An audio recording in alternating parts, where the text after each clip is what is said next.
Assalamualaikum warahmatullahi wabarakatuh. Selamat malam.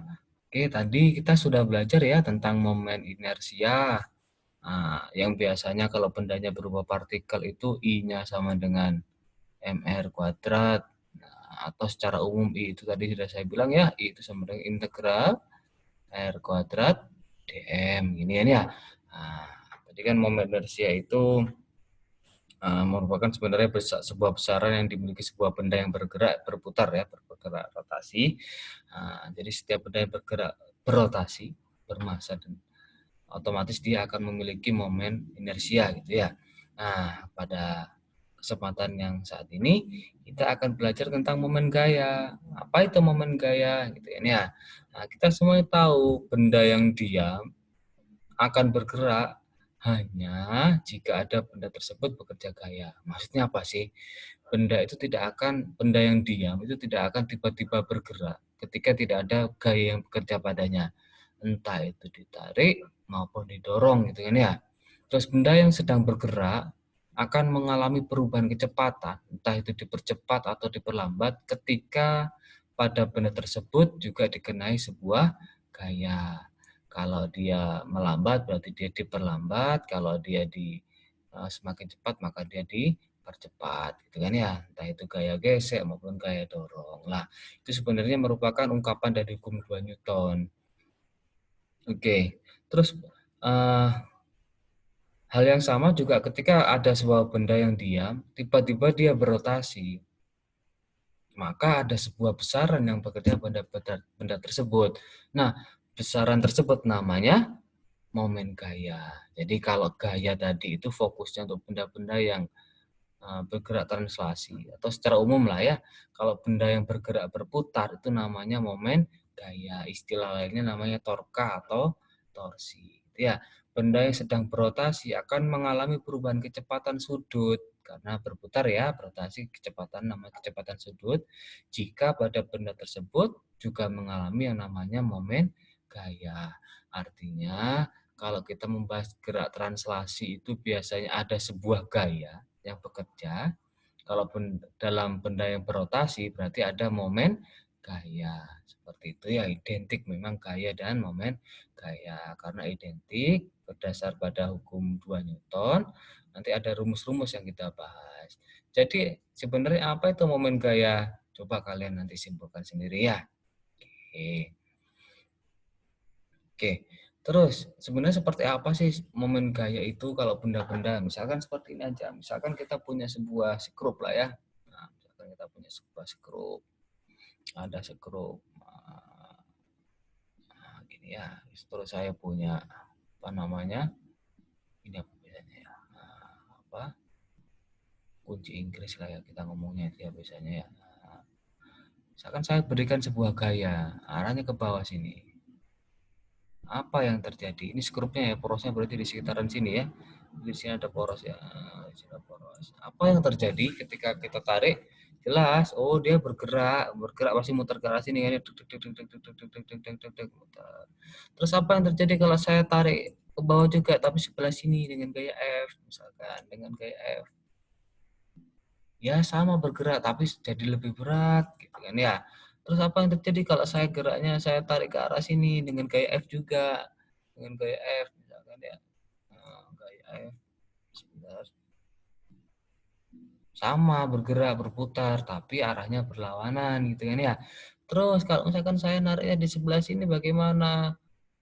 Sama bergerak tapi dia semakin berat. Terus kalau saya nariknya sebelah sini gimana? Saya tarik misalkan di sini dah dengan gaya F misalkan ya. Apa yang terjadi kira-kira? Ya nggak bisa muter Pak, nariknya pas di poros. Ya benar sekali. Terus kalau misalkan saya nariknya ke sini kenapa memang? Saya nariknya ke sini dengan gaya F. Ya copot, nggak bisa muter. Nah, ternyata nggak semua gaya itu bisa menyebabkan benda tersebut berotasi. Apa yang kita butuhkan? Jelas, oh ternyata arah. Oh, nggak bisa sasaran. Iya benar, harus ada sudut-sudut tertentu yang memang berpengaruh. Oh, berarti momen gaya itu dipengaruhi oleh sudut. Ya, yang kedua, Pak posisinya Pak. Benar, posisinya kalau dia bergerak yang semakin mendekat, dia kok semakin berat. Iya, ternyata memang momen gaya itu juga dipengaruhi oleh jarak terhadap poros putar. Oh, gitu ya. Terus apa lagi? Arahnya bisa ke atas, bisa ke arah bawah, seperti itu ya. Jadi momen gaya tadi dipengaruhi yang pertama oleh sudut, yang kedua dipengaruhi oleh gaya, dan juga dipengaruhi oleh jarak antara gaya terhadap poros putar, seperti itu. Ya, oke. Secara umum nanti kita akan menuliskan bahwa ini gambarnya lebih bagus ya, gambar dari komputer ini ya, dari internet. Oh, berarti kalau misalnya ini ada poros, berarti yang pertama yang mempengaruhi momen gaya adalah F ya, arahnya ya. Bisa berubah-berubah, terserah kita ngasihnya berapa, yang jelas kita ke arahnya berubah, otomatis sudutnya ikut berubah ya. Jadi nanti besarnya momen gaya akan berubah. Yang kedua jaraknya juga berubah. Seperti itu ya. Oke. Nah, secara umum nanti momen gaya kita simbolkan dengan tau. Nah, ini momen gaya atau torka atau torsi ya. Satuannya Newton meter. Sedangkan tadi kan dipengaruhi oleh dipengaruhi oleh R, jarak gaya dengan pusat putaran, dan juga dipengaruhi oleh F. Ini ingat-ingat, ini aturan vektor ya. Momen gaya itu vektor, dia punya arah. Jadi hati-hati kalau meneruskan, harus ini rumusnya nggak boleh terbalik, nggak boleh tulis tahu sama dengan F cross R, boleh nggak? Tidak boleh. Ini mempengaruhi hasil perhitungan nanti. Itu ya, arahnya akan berlawanan. Seperti itu ya. Ingat, ini kalau orang-orang mesin, orang-orang sipil, orang-orang teknik lah ya, biasanya kita ngomong ini momen. Ya, biasanya kita pakai aturan tangan kanan, ya. Terus tadi kan kalau kita bahas tentang hukum 2 Newton, Pak, katanya kan hukum 2 Newton benar. Kalau kita ngomong hukum 2 Newton kan biasanya rumusnya sigma F itu sama dengan M kali A. F-nya gaya, M-nya massa, A-nya percepatan. Tadi kan rumusnya tau itu R cross F benar. Kalau tak terus di sini R cross F kan boleh, Pak, boleh. Berarti di sini muncul apa ya? Muncul di sini M A kalikan R gini kan ya. Nah, ini sama dengan torsi kan nanti. Nah, di sini nanti bisa kita otak-atik. Kita kan sudah belajar tuh di ini apa namanya? Di gerak rotasi yang kemarin ya. Kalau A itu kan percepatan linier istilahnya ya. A itu kan rumusnya alfa dikalikan R. Nah, atau alfa kalikan R kecil juga boleh lah ya. R kecil. Nah, kalau kita masuk ke sini, kita substitusikan. Nah, jadinya kayak gini. Nanti M A-nya diganti dengan alfa dikalikan R, dikalikan R lagi, R-nya satunya dari sini ya. Nah, kalau disederhanakan itu munculnya M R kuadrat dikalikan si alfa. Lah ini kita ingat nggak nih apa tadi? R kuadrat, ya R kuadrat itu I. Nah, tulis aja di sini. Jadi tahu itu rumusnya yang lain selain rumusnya tadi R cross F bisa pakai rumus I kalikan alfa, tergantung nanti soalnya seperti apa. Kalau tanyakan percepatan ya pakai rumus tau sama dengan I kali alfa. Kalau tanyakan misalkan berapakah besar gaya, pakai R cross F. Atau bisa dipakai dua-duanya nanti kalau memang soalnya nanti di-combine. Seperti itu. Contoh, tentukan momen gaya yang bekerja pada benda yang sedang bergerak jatuh saat sudutnya 30 derajat terhadap horizontal. Panjang batang misalkan 1 meter dengan massa persatuan panjang massa ini harusnya ya nggak usah persatuan panjang karena 1 kilogram. Massanya misalkan 25 kilogram. Misalkan gitu ya. Apa yang terjadi? Nah, lihat. Porosnya kan di sini ya otomatis ya ini kan nggak bergerak nih. Batang ini kan jatuh nanti buk gitu kan ya. Dia bentuk sudut 30 derajat. Lihat. Nah, sudut matematika. Di sini kan otomatis 30 juga kan ya. Theta sama kan ya. Berapa torsinya? Ada dua cara. Saya pakai cara yang sederhana aja ya, yang SMA dulu ya. Contohnya kan berapakah momen gayanya tau sama dengan R cross F. Nah, besarnya berapa? Lihat aja di sini. R-nya berapa? Oh, jaraknya. Ini loh, lihat jaraknya. Ini loh, kan ke sini jaraknya ya. Oh, ada R jaraknya. Kalau dia ternyata nggak ada benda, kok tiba-tiba jatuh, nggak ada gaya dari luar kan nggak mungkin. Terus apa yang menyebabkan dia jatuh? Jelas dia karena dia punya berat, ini gayanya ini si F. sebenarnya ini R. Oh. Terus jaraknya berapa Pak dari poros putar? Kalau bendanya homogen otomatis W-nya itu si beratnya itu sebenarnya pusatnya ada di tengah-tengah sini. Otomatis ini R-nya. Jaraknya berapa? Kalau misalkan panjangnya 1 meter otomatis R-nya adalah setengah. Oh enggak di ujung sini ya? Enggak, ini kan yang tadi saya bilang, ini kan benda tegar nih, dia pasti punya pusat massa. Nah, kalau bendanya mungkin pusat massanya pasti di tengah. Lah, jarak antara pusat massa dengan poros itu namanya R lah, makanya R-nya ditulis tengah. F-nya berapa, Pak? Ini kan F-nya nggak lurus ya, Pak ya. Ini kan miring. Iya, yang kita butuhkan yang ini kan, yang tegak lurus kan kayak yang tadi kan, biar dia bisa berputar. Benar. Kalau ini gue otomatis ini apa ini di sini? Ya apa? Coba kira-kira. Kalau ini sudutnya 30 berarti ini kan 60 ya. Nah, ini kan ada segitiga nih jadinya. Lihat ya, ini segitiga. Nah, ya, aduh jelek sekali gambar saya ya. Nah, lihat, ini kan ada segitiga nih. Ada salah lagi ya. Bentar, saya pakai pulpen ya. Hmm, kayak gini kan. Nah, ini gambarin dulu. Nah, ini kan 30 berarti sini 60 ya. Nah, kita kan butuh ini nih, butuh X misalkan ya, atau iya lah ya biar nggak bingung ya biar nggak sama. Apa kita pakai apa? Yang sini kan ada W nih. Saya butuh Y. Berarti apa rumusnya? Y itu jelas depannya ini kan. Sin demi kan depan bagi miring ya. Oh iya berarti rumusnya W sin theta. Masukkan aja di sini.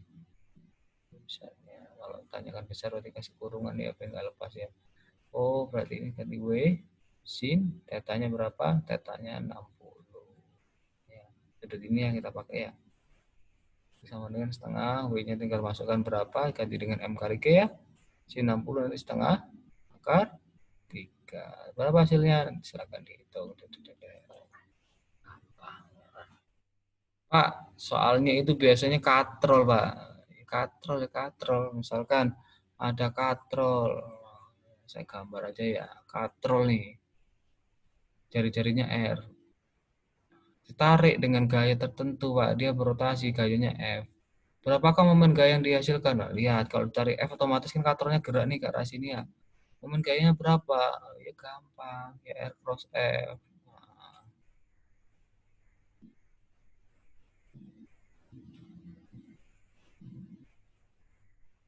R-nya berapa? Itu masukkan R besar. F-nya berapa? Tinggal masukkan F-nya berapa. Gampang kan ya. Kalau misalkan ternyata Pak, katrolnya itu ditarik dua gaya Pak. Misal katrol dengan gaya F1. Misalkan 10 ya. Terus F2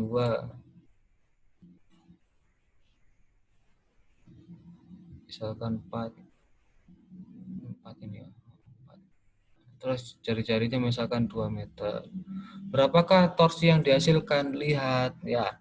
Ini kan yang narik 10, yang ini nariknya 4. Secara logika dia geraknya kemana? Logikanya kan dia geraknya muter ke sini. Berapa momen gayanya? Ya sama, pakai sigma tau.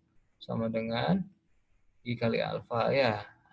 Atau berapakah momen gayanya? Ya tinggal nulis aja sigma tau-nya. Pak, ada dua gaya. Ya. Yang satu kalau saya tarik dengan gaya F1 muternya searah putaran jarum jam, otomatis F2-nya harus negatif. Karena F2 menyebabkan benda tersebut berputar berlawanan. Ini kalikan R. Nah, ini aja gampang. F1-nya berapa? Oh, 10. F2-nya 4. R-nya 2. Jadinya berapa? 6 kali 2? 12. Muternya kemana? Berputar kok positif gedean yang si F1 kan berarti berputar searah putaran jarum jam gitu aja. Udah kalau kemarin kan yang kita di dinamika gitu kan ya yang kita bahas dinamika gerak kan kita nggak membahas nih katrolnya kita anggap licin. Kalau nanti dalam soal ternyata katrolnya itu nggak licin atau biasanya dikasih tahu sih diameternya berapa gitu ya, apa yang harus kita lakukan ya harus pakai rumus ini. Kalau tanyakan berapakah percepatan yang dialami benda tersebut. Nah, kalau tanyakan percepatan pasti nanti dikasih tahu berapa besar masanya. Contoh lah ya, biar nggak bingung. Ada katrol, terus masanya misalkan masa katrolnya kasih tahu ya 1 kilo, jari-jari katrolnya itu misalkan 2 meter, ditarik dengan gaya F1, satunya itu berapa ya? Anggaplah 10 kayak tadi ya, terus satunya ditarik dengan gaya F2, nilainya misalkan 2, ya 4 lah ya biar nggak sama ya, 4 Newton ya. Berapakah percepatan bendanya? Waduh, percepatannya berapa? Kita tahunya rumus gini aja kan. Sigma tau sama dengan I kali alfa kan tadi. Nah, tinggal nulis. Taunya berapa? Tau itu R kali F. R kali sigma F kan. Nah, gini aja. I-nya, oh bentuknya itu katrol. Katrol itu silinder. Rumusnya setengah M katrol kuadrat ya. M katrol. M R kuadrat. Nah, ini. Alfanya berapa? Tanyakan percepatan, Pak. Yang tanyakan alfa. Alfa itu kan upper area. Nah, ini harus ingat-ingat lagi materi yang kemarin. Cara satu, ini cara satu. R coret, ini kanan kiri coret, ini misalkan F besar aja ya. Coret. F-nya berapa? Oh, F-nya itu 10, Pak. Dikurangi 4. Sama dengan setengah. Masa katrolnya berapa? Oh, masa katrolnya masih tahu di sini. Masa katrolnya 1 kan tadi. Tulis 1. Udah A-nya yang ditanyakan, gampang. Oh, A-nya berapa? Berarti ini kalikan aja, ini berarti 24. 6 kali 2. Salah ya, 6 kali 2 itu 14 ya. Salah. Sorry, 6 kali 2 sama dengan 12. Mana? Ini tempatnya di sini. 12 meter per kuadrat. Sampai sini ada pertanyaan? Kalau ada pertanyaan silakan tulis di kolom komentar. Terima kasih. Assalamualaikum warahmatullahi wabarakatuh.